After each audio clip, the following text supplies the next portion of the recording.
Here's a rumor that's been passed around the NFL and shared, and here it is. Apparently, now, it's a rumor, and I'm going to use the word apparently. So this is not fact, but it's a rumor that's been thrown around. Apparently, there was a plan that the Miami Dolphins were going to hire Tom Brady as an executive after he retired. He was going to leave Tampa, go to Miami as a executive in the front office, hire Sean Payton as their head coach, the former Saints coach who worked with Drew Brees. Then Tom Brady would unretire and then trade for himself from Tampa and then be Miami's starting quarterback.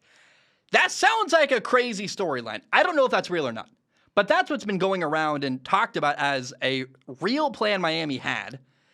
And here's what I want to say first of all. If that is all true, if Miami really had that plan and it didn't work out, then Tua Tagovailoa, their starting quarterback right now, dodged a massive, massive bullet. Because the way it worked out for him is instead he got Mike McDaniels as his head coach, a very eclectic, interesting personality who I'm so glad Mike McDaniels is a head coach in the NFL. He makes the NFL better with his weird, quirky quotes and his personality.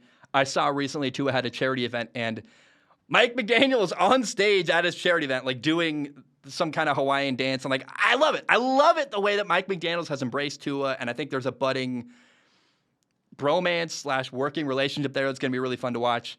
And I don't know if Tua is going to do well, but certainly they're at least committing to him and giving him a real shot with Tyreek Hill and Jalen Waddle and all those pieces they're building around him. So I'm excited to watch what happens in Miami with Tua.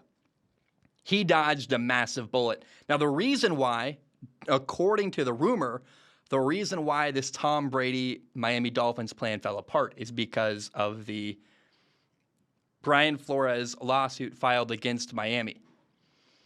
And I haven't talked about this lawsuit like really at all. I'm honestly just waiting till we get a resolution one way or the other.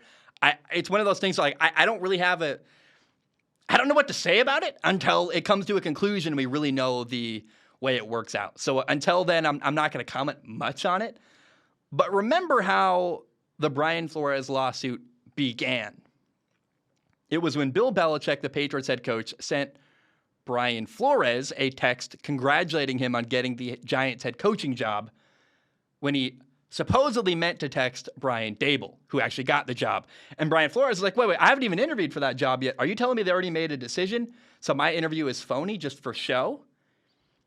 So he sent Bill Belichick sent a text to the wrong Brian, which triggered a series of events that led to Tom Brady not going to a division rival in Miami. That's a bit funny. Here's my question. Did Bill Belichick sneakily keep Tom Brady from his division rival, the Miami Dolphins? That's very possible to me and kind of a hilarious thought. Here's a tweet I found. A guy named Barry said, "I'm crying at how Bill Belichick got wind of Tom Brady's shady plan to go to Miami and, quote, accidentally texted Brian Flores to blow up the whole thing. That's some real Game of Thrones stuff." He says the S word. I'm not going to say it on the show. Yeah, if that's true, that's crazy. Like, this whole story is unbelievable. I'm kind of glad it didn't happen because I really want to see Mike McDaniels as a coach in the NFL working with Tua. Like, that's a weird combination that I can't wait to see how it goes down. It's like a science experiment. I've already seen Tom Brady and Sean Payton. I want to see something new and fun and different.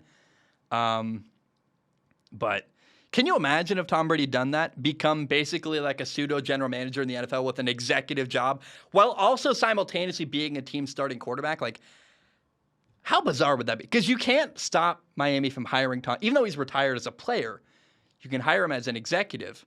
Then once he's as an executive in Miami, you kind of got to trade for his rights if he wants to go back. That would have been crazy to see that leveraged. So that could have happened, maybe. It's a rumor, and I wanted to talk about it because it's pretty wild. And the key takeaway there is that Tua Tagovailoa really, really dodged a bullet. You know, he got very lucky. He almost lost his job to Tom Brady, apparently, which would have been wild.